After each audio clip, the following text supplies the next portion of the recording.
Luis Enrique puso al PSG en la final de la Champions con un fútbol que mezcla la posesión de balón y los contraataques, que precisamente en este partido fue la táctica que les dejó tener vía libre para atacar al Arsenal, que nunca supo cómo defender esas transiciones. Así que hoy, en la pizarra del profe, analizamos el PSG 2, Arsenal 1. Pero antes de que pasen con el video, quería mostrarles estas camisetas que me llegaron de iJersey, que como saben es la mejor página para conseguir sus camisetas retro o actuales.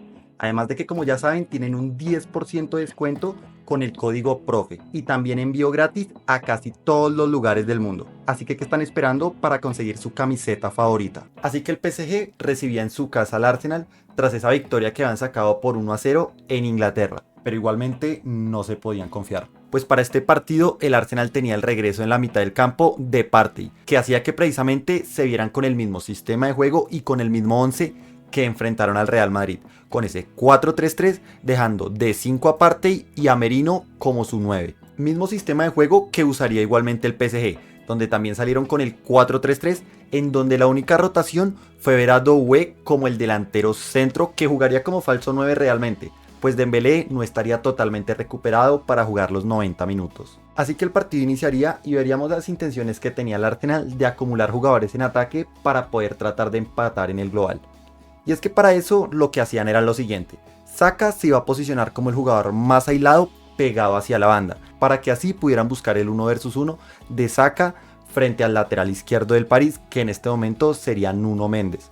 Pero ¿qué pasa? El PSG planteó el partido de una manera diferente, y lo que haría no era marcar a Saka con su lateral, sino que más bien retrocedería a Kvaratskhelia para que hiciera un marcaje individual hombre a hombre contra Saka. Y es que esto estaba muy bien planteado, pues lo que hacía el PSG era proponerle el 1 versus 1 con Kvaratskhelia, pero en dado caso de que Saka lograra esquivar a Kvaratskhelia, estaba Nuno Méndez atrás, para que así pudieran hacerle el 2 versus 1 y poder así escalonarlo, algo que precisamente plantearon muy bien. Pero precisamente el hecho de que Kvaratskhelia se quedara atrás hacía entonces que Timber no tuviera ninguna marca, pues no tenía que referenciar a ningún jugador para un posible contraataque del PSG. Fue por esto que Timber se acercaba entonces a Saka, para tratar al menos de hacer un 2 versus 2 en esta zona, y que cuando Saka perdiera el balón estuviera Timber ahí para recuperarlo o ayudarlo en ese 2 versus 2.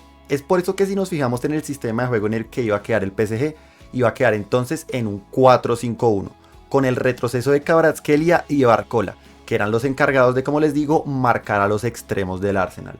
Pero para que el Arsenal llegara entonces al campo del PSG, tenían que hacer una salida de balón limpia, y eso lo hacían con una salida de balón con un 3-2, tal como lo están viendo en la figura que están viendo en pantalla. Pero para que esta figura se diera era muy importante el posicionamiento del lateral Lewis Kelly, que se posicionaba entonces a la misma altura que Partey, para entonces quedar con 3 defensores atrás y 2 jugadores que van a funcionar como interiores, para generar así el 3-2. En algunas ocasiones íbamos a ver así: Saliba, Kiwior y Timber, pero cuando Timber iba a pasar en amplitud era Odegaard el que venía acá al lado derecho para generar ese 3-2 igualmente. Y es que con esta salida del 3-2 seguían igualmente manteniendo la amplitud con sus extremos, tanto con Martinelli como con Bukayo Saka, que estaban siempre pegados a la banda, para que entonces cuando el Arsenal podía sacar el balón jugado, llegara a la banda y desde aquí empezar a colgar centros. Y es que esta intención de centrar del Arsenal era bastante clara, pues si nos fijábamos iban a ser bastantes laterales en donde iban a colgar el balón hacia el área. Pero esto estaba pensado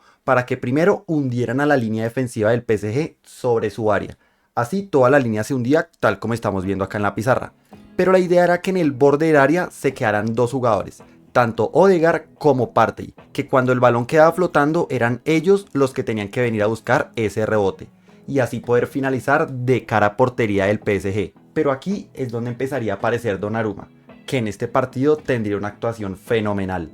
Pero a pesar de que estas oportunidades estaban llegando para el Arsenal, el PSG sabía que tenía que transicionar y sabía cómo hacerlo. Pues si sabían que los laterales del Arsenal estaban pasando al ataque, iban a quedar espacios a sus espaldas. Espacios que el PSG iba a contraatacar con sus extremos junto a Hakimi. Eran estos jugadores los que siempre buscaban contraatacar. Y desde aquí nos daríamos cuenta que el Arsenal no sabía cómo defender esto, pues siempre quedaba mal parado. Pero la idea de la transición del PSG no era la única instrucción que tenía Hakimi, pues el PSG sabía que tenía que aprovechar era la velocidad de sus extremos.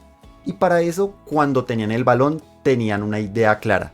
Y es que la idea era dejar posicionado pegado a la banda a Barcola, Pero para que esto se diera y Hakimi no llegara en esta misma zona y Martinelli también marcara a Barcola, era Hakimi el que se posicionaba entonces como un lateral invertido, casi como otro interior.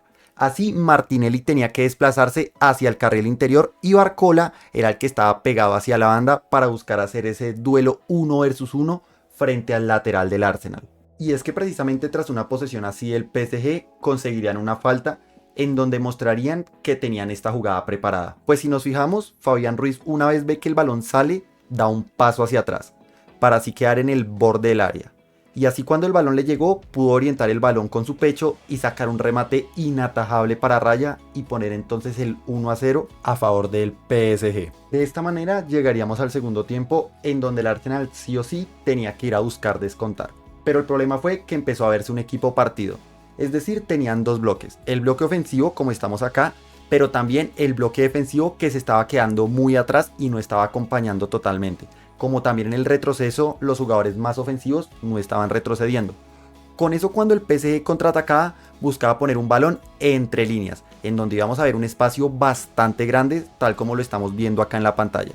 Y con eso el PSG podía pivotear y contraatacar en este espacio.